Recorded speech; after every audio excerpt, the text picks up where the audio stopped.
नमस्कार, मैं हूं डॉक्टर दीपा और आप देख रहे हैं जिज्ञासा एक पहल। आज मीडिया राष्ट्र का एक ऐसा पिलर बन चुका है जो समाज तथा लोगों की समस्याओं को उजागर करने एवं उसका समाधान निकालने की क्षमता रखता है।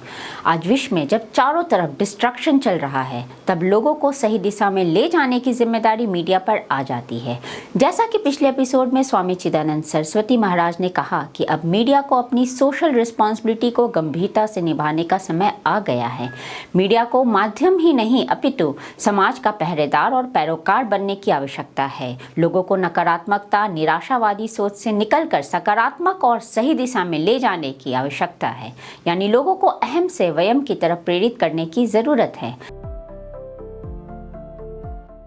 हमारी नई मुहिम द वेव ऑफ होप में आज हम बात करेंगे देश के प्रतिष्ठित समाचार पत्र दैनिक जागरण समूह की विशेष मुहिम 7 सरोकार के बारे में। तो सबसे पहले आपको संक्षेप में बता दूं इस अखबार के बारे में और फिर बात करेंगे इसके पॉजिटिव मुहिम के तहत सामाजिक सरोकार पर अभूतपूर्व योगदान की। इस अखबार की शुरुआत 1942 में अंग्रेजों भारत छोड़ो आंदोलन के दौरान श्री पूरन चंद्र गुप्ता द्वारा झांसी से की गई थी। 1947 में इसके हेड ऑफिस को कानपुर स्थानांतरित कर दिया गया। आज यह अखबार भारत का सबसे बड़ा हिंदी समाचार पत्र बन गया है। आज इसके तहत लगभग 13 राज्यों में भिन्न भिन्न भाषाओं में 10 से भी अधिक समाचार पत्र और पत्रिकाएं प्रकाशित होती हैं।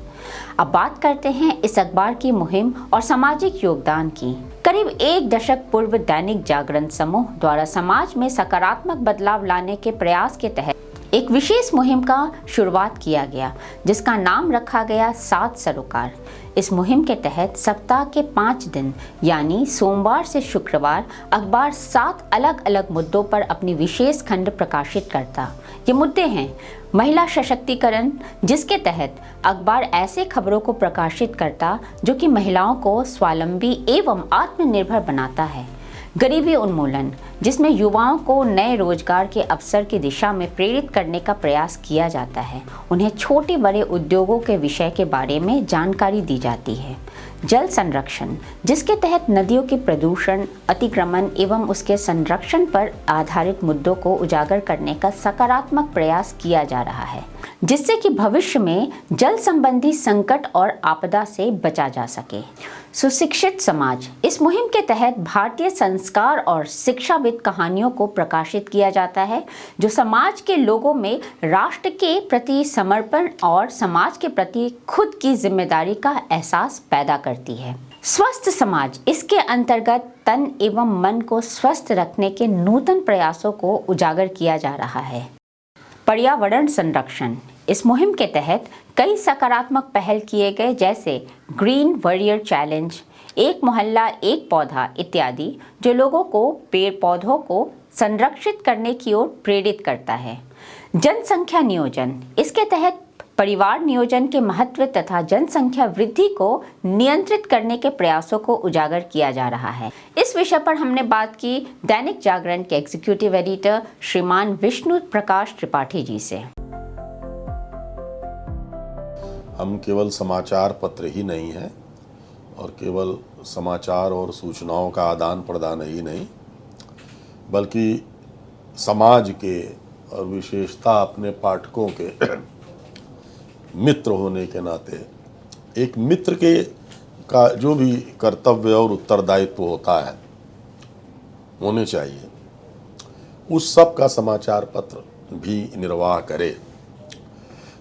जो भी मित्रता के दायरे में चीज़ें आती हों, तो उसी वही पत्र ही नहीं मित्र भी, तो उसी में ये एक विचार आया कि हमें सामाजिक उत्तरदायित्व एक बड़े समाचार पत्र समूह के नाते उसका भी निर्वाह करना चाहिए।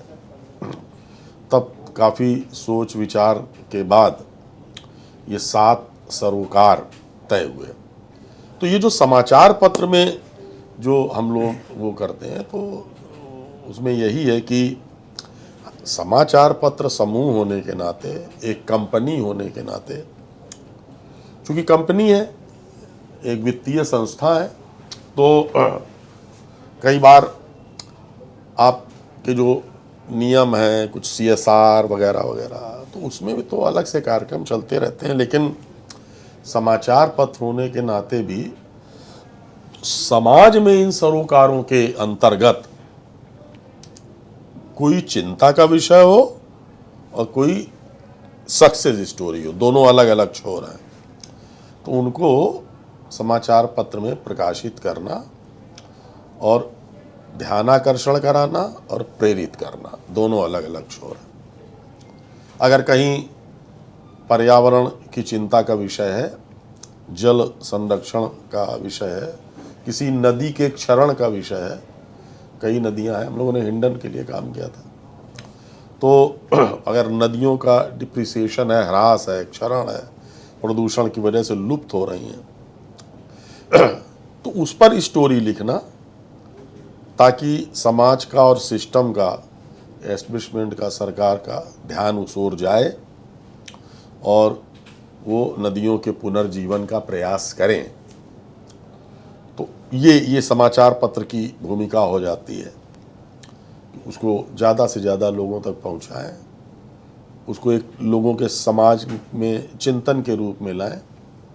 और यदि कोई लुप्त नदी है, विलुप्त नदी है, और वो समाज के सहयोग से या और भी तमाम प्रयासों से उसका पुनर्जीवन हुआ या हो रहा है या प्रयास किया जा रहा है, तो उसको स्टोरी के तौर पर भी समाचार पत्र में सबके ध्यान में लाना, ताकि प्रेरणा लोग प्रेरित हों, जो उस स्थान के लोग हों वो उस नदी के पुनर्जीवन में जुटे। और अगर कहीं और कोई ऐसी नदी है जो विलुप्त है, प्रदूषण का शिकार है, अतिक्रमण का शिकार है, तो वहाँ के लोग इस स्टोरी से प्रेरित होकर अपने यहाँ भी उस विलुप्त होती नदी के पुनर्जीवन का प्रयास करें संगठित होकर। तो इसी तरह की हम लोग जो सक्सेस स्टोरीज पब्लिश करते हैं, नारी सशक्तिकरण को, तमाम महिला स्वयं सहायता समूह हैं जिन्होंने अपने पैरों पर खड़े होकर के समाज में एक बड़ी संख्या में महिलाओं के लिए एक निश्चित आय का प्रबंधन किया है, उन्हें व्यस्त किया है, उन्हें व्यावसायिक प्रवृत्ति की ओर प्रेरित किया है, न कि सिर्फ वो घर की चार दीवारी में और चूल्हा चौके और रसोई में सीमित रहें। वो अपने पारिवारिक जीवन का जो पारिवारिक उत्तरदायित्व है उसका पूरा निर्वाह करें, अच्छे से निर्वाह करें, पूरे परिवार की चिंता करें, और उससे फिर जो अतिरिक्त समय मिले उसमें कुछ उद्यम करके कुछ अतिरिक्त साधन अपने लिए जुटाएं, वित्तीय अपने लिए साधन जुटाएं, और अपने पैरों पर, जब स्त्री अपने पैरों पर खड़ी होती है तो फिर उसके जो स्वाभिमान का स्तर होता है वो बिल्कुल अलग तरीके का होता है। परिवार में जो उसका सम्मान होता है, समाज में, रिश्तेदारी में जो उसका सम्मान होता है, सर उठा करके चलती है। ये नारी सशक्तिकरण है। संपादक और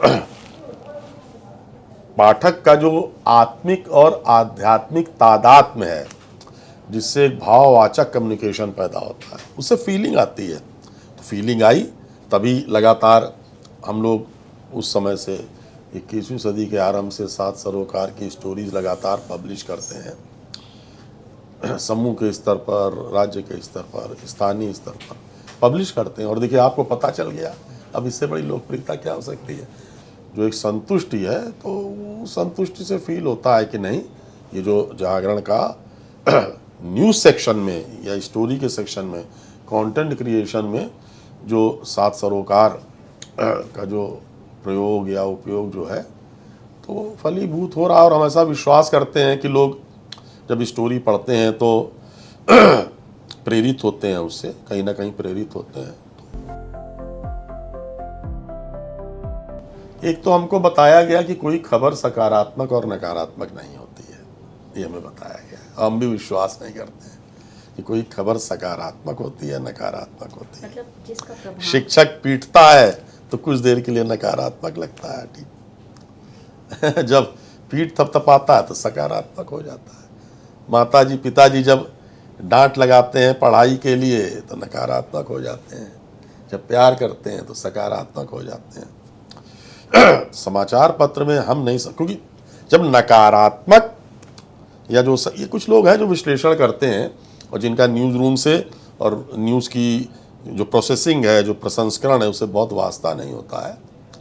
पत्रकार तो समाज तक एक पारदर्शिता के साथ, शुद्धता के साथ एक सूचना ले जाता है, सूचना ले जाता है, और उस सूचना में वो पत्रकार के नाते अपना कुछ पुट देता है, कुछ पुट देता है।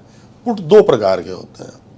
एक वो होता है जो उसी में निहित होता है, जिसको वो ऊपर नीचे करता है, कॉपी में प्रियॉरिटी में लाता है, हेडिंग में लाता है, इंट्रो में लाता है, नीचे लाता है। एक ही खबर है, अलग अलग समाचार पत्र हैं, शीर्षक और इंट्रो अलग अलग बनते हैं, क्योंकि वो जो उनका पत्रकारीय जो दृष्टिकोण है, किस चीज़ को ऊपर लाना है, हाईलाइट करना है। तो दो तरह के पुट होते हैं। एक तो वो सामग्री होती है जो उसी में निहित होती है, जिसकी आप कॉपी में प्रियॉरिटी, प्राथमिकता तय करते हैं। एक वो होती है जो आप अपनी तरफ से देते हैं, आपकी जो विचारधारा है, आपकी जो आइडियोलॉजी है, जो आपकी वैचारिकता है, जिसको लेकर के आप इस पत्रकारिता में आए और जिसको आप समाज तक ले जाना चाहते हैं, अपनी वैचारिकता और आइडियोलॉजी का प्रसार करना चाहते हैं। तो वो पुट देता है, फ्लेवर देता है, फ्लेवर देता है। जो लेने वाला है, जो लेने वाला है, अब वो गुलाब जामुन है, ठीक है ना, एक स्वस्थ व्यक्ति है वो भी बड़े चाव से खाता है, एक डायबिटिक है उसका रसना नहीं मानती है, वो भी बड़े चाव से खाता है, एक पर निगेटिव आता है, नकारात्मक आता है, इससे खाता है। तो वो जो प्योर जर्नलिस्ट होगा, प्योर जर्नलिस्ट सच्चा, वो नकारात्मक या सकारात्मक दृष्टिकोण से वो कॉपी नहीं लिखता है, या उसका प्रेजेंटेशन नहीं करता है, या कंटेंट नहीं क्रिएट करता है। जो ले रहा है, जो ग्रहण कर रहा है, जो पढ़ रहा है, कुछ ब्लैक शिप्स हैं, लेकिन वो कैसे लेते हैं? कोई उसको निगेटिविटी के आधार पर की तरफ फील करता है, कोई पॉजिटिव आधार पर फील करता है। तो मैं ये समझता हूँ कि अखबार में कोई जो कहते हैं ना कि वो बड़ा फैशन स्टेटमेंट है, कुछ पॉजिटिव स्टोरी लाओ, ऐसे, ठीक है ना, कुछ ह्यूमन एंगल की स्टोरी लाओ। तो मैं उनसे कहता हूँ कि अगर आप ह्यूमन एंगल की स्टोरी कहते हैं तो आप जो है, क्या कभी अनह्यूमन एंगल की भी स्टोरी होती है अखबार में? सारी स्टोरीज मनुष्य ह्यूमन एंगल ही देगा, अनह्यूमन थोड़ी देगा। लेकिन ये कुछ फैशन स्टेटमेंट्स हैं, इससे असहमति हो सकती है। तो हमेशा से देखिए, हम जो है वो जो अपनी भारतीय संस्कृति है और भारत है, वहाँ सुखांत ही है, सुखांत ही है हर सब जगह। अपनी नाट्य परंपरा में, साहित्य में, ये भी साहित्य है, जल्दबाजी का साहित्य है, सुखांत ही है। समाज के सर्वे भवन्तु सुखिनः, समाज के सुखी और स्वस्थ होने की कामना है हर कापी में। तो ये जो कुछ एक पक्ष कहते हैं कि वो आपके मतलब किसी भी अखबार में, अखबारों में क्राइम बहुत छपता है। नहीं, तो अखबार क्राइम क्रिएट नहीं करता है, क्रिएट थोड़ी करता है। समाज में जितना प्रतिशत क्राइम का है उतना ही अखबार में रिफ्लेक्ट हो जाता है, परिलक्षित हो जाता है। अपनी अपनी धारणा है।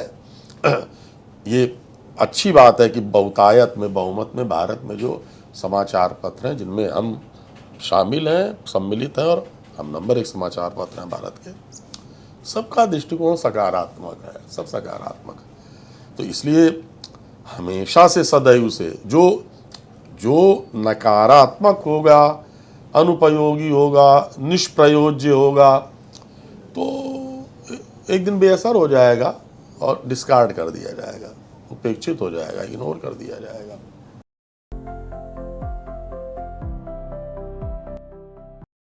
क्राइम का स्वरूप बदला है,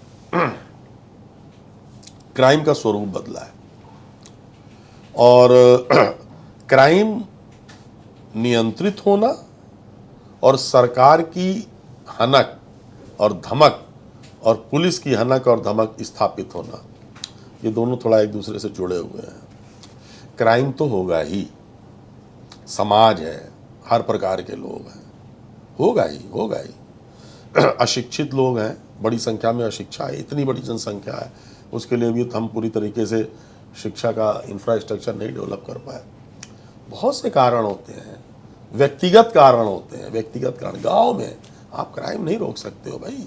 छोटी छोटी जगह के लिए 1-1 फुट जगह, अगर आपका गांव से जुड़ा होगा, 1-1 फुट जमीन के लिए लड़ा, उसको सरकार नहीं रोक सकती है, पुलिस नहीं रोक सकती है उसको, ठीक है ना। एक छोटी सी दीवार खड़ी करने पर गोली चल जाती है, उसको आप नहीं रोक सकते हो। हमारे घर में भाइयों में प्रॉपर्टी को लेकर जो झगड़ा है और फिर वो मर्डर होता है, फिर मुकदमेबाजी होती है, उसको कौन सरकार रोक लेगी, कौन बुलडोजर रोक लेगा। जब तक समाज है अपराध होगा ही, क्राइम होगा ही। लेकिन आप देखिए, अभी कल हम चर्चा कर रहे थे, कल ही बाय द वे, बहुत बड़ी संख्या में जो पेटी क्राइम वो कम हुआ है। कैसे? एक पैसा छीनने की घटनाएं बहुत कम हुई हैं। क्यों? यूपीआई बहुत कम हुई हैं। बहुत, इस मतलब ये रिसर्च का विषय है, वो कर रहे होंगे लोग, रिसर्च कर रहे होंगे। आप देखिए ना, हर तीसरे चौथे पांचवें दिन पेट्रोल पंप, गैस की एजेंसी, 100% कैश ट्रांजैक्शन होता था। 4 बंदे आते थे, ठीक है ना, आए कैश ले गए, ओके। बैंक जाते समय कितना होता था, लूट होती थी। बहुत कम हुई है, बहुत कम हुई है। आप देखिए ना, तो ये जो लोगों से व्यक्तिगत तौर पर पैसे छीन, क्योंकि सब यूपीआई या जो पेटीएम या जो ये जो उससे बहुत अंतर पड़ा है, बहुत अंतर पड़ा है इससे, नंबर 1। नंबर 2, ये जो गाँवों में केंद्रित जो रोजगार की चीज़ें हैं, इन पर बहुत अंतर पड़ा है। और आपको कैसे पता चलता है कि क्राइम घटा है कि बढ़ा है? वो तो नेशनल क्राइम रिसर्च ब्यूरो के आंकड़ों से पता चलता है। सरकार बदलती है, आंकड़े बदल जाते हैं, ठीक है ना। क्राइम नियंत्रित हुआ है, और सरकार और पुलिस की हनक और धमक बढ़ी है, वहां पर बढ़ी है। अपराधियों पर में आतंक है। प्रत्येक खबर, ये बशर्ते वो उस प्रकृति की खबर हो तो, आप हर खबर में समाधान प्रस्तुत कर सकते हैं कि यदि ऐसा हुआ होता तो संभवतः ऐसा नहीं होता, या यदि ऐसा कर दिया जाए और ऐसा प्रयास, ऐसा उपक्रम, ऐसा कुछ कर दिया जाए तो शायद भविष्य में अब इसकी संभावना या आशंका कम रहेगी। तो ये तो देखिए, जो पत्रकारिता का जो स्थापित सिद्धांत है, तो वो तो कहता ही है कि आप समाधान सुझाओ आप। और इसीलिए और आप समाधान तभी सुझा सकते हैं जब आप उस विषय के विशेषज्ञ हों, तभी सुझा सकते हैं, या उनके साथ बैठें, लोगों के साथ बैठें, मिलें जुलें। तो ये जो हम लोगों को अभी भी सिखाया जाता है कि रोज़ 2-4 लोगों के साथ बैठना, बातें करना, उनसे ज्ञान लेना, जानकारी लेना, तो किसी विषय की विशेषज्ञता हासिल करना, वो यही है। जब तक आप किसी विषय की विशेषज्ञता हासिल नहीं करेंगे, विशेषता जिस बीट पर आप काम कर रहे हैं, आप अपनी कॉपी में कभी समाधान दे ही नहीं पाओगे। आप पोस्टमैन के रोल में रहोगे, उन्होंने कहा, उन्होंने बताया, ऐसे करके कॉपी बना दोगे। तो और कभी आप स्टोरी तो लिख ही नहीं सकते हो, न्यूज़ लिखोगे, इंफॉर्मेशन दोगे। तो बिल्कुल, वो तो आप देखें ना, जितने भी दो बातें, जितने भी बड़े पत्रकार, जर्नलिस्ट, एडिटर जो अभी भी याद किए जाते हैं, जिनके नाम याद रहते हैं, जिनके जैसा हम होने की कामना करते हैं, प्रयास करते हैं, वो सब समाधान परक पत्रकारिता के पक्षधर थे। नंबर 1, देश में इस समय हिंदी, अंग्रेजी और अन्य भाषाई समाचार पत्रों में आप देखिए, जिन्होंने वस्तुतः समाधान परक पत्रकारिता को प्राथमिकता दी, अपने लक्ष्य में रखा, वही आज अपने स्थान पर है, वही है। देखिए, जैसे मेरा जो समाचार पत्र है, उसकी जो एडिटोरियल पॉलिसी है, उसके इंट्रो की में एक पंक्ति है, इंट्रो की एक पंक्ति है कि अपना समाचार पत्र जब किसी पाठक के यहाँ पहुंचे और पाठक अपने समाचार पत्र का पठन पाठन अध्ययन करे, तो वह उस दिन की उसे एक उपलब्धि के तौर पर ले।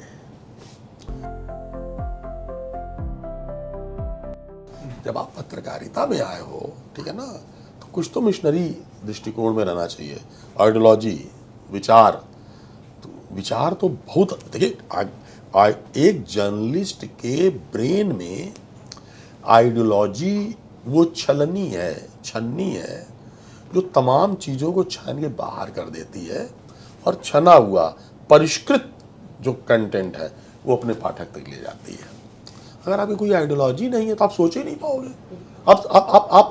आप निरक्षर विवेक कर ही नहीं पाएंगे अगर आपकी कोई विचारधारा नहीं है, क्या सही है और क्या गलत है। जब आप ही नहीं समझ पाओगे क्या सही है और क्या गलत है, आप अपने रीडर को, पाठक को क्या बता पाएंगे। क्योंकि हमारा धर्म है, पत्रकार होने के नाते हमारा धर्म है कि जो हमारे पाठक हैं उनको हम बताएं सही गलत, सच झूठ, ऊंच नीच वगैरह वगैरह वगैरह। लेकिन यही है, कुछ मत करो जो पत्रकार और पत्रकारिता का मूल धर्म है, उसी पर कायम रहना चाहिए, उसी पे।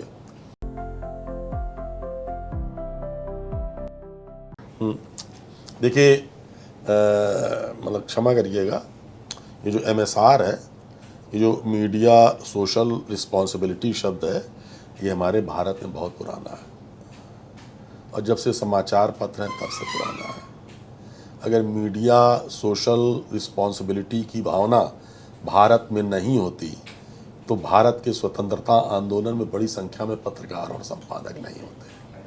अगर लोकमान्य तिलक जैसे यशस्वी संपादक जिन्होंने केसरी समाचार पत्र निकाला, तो पत्रकार और एक संपादक होने के नाते वो पहले उनके मन में, मस्तिष्क में मीडिया सोशल रिस्पॉन्सिबिलिटी का विचार आया, भ्रूण वहीं था, तब न केसरी का जन्म हुआ। कितने समाचार पत्र ऐसे हैं, कितने संपादक, वर्तमान देखिए ना, माखनलाल चतुर्वेदी जी देखिए।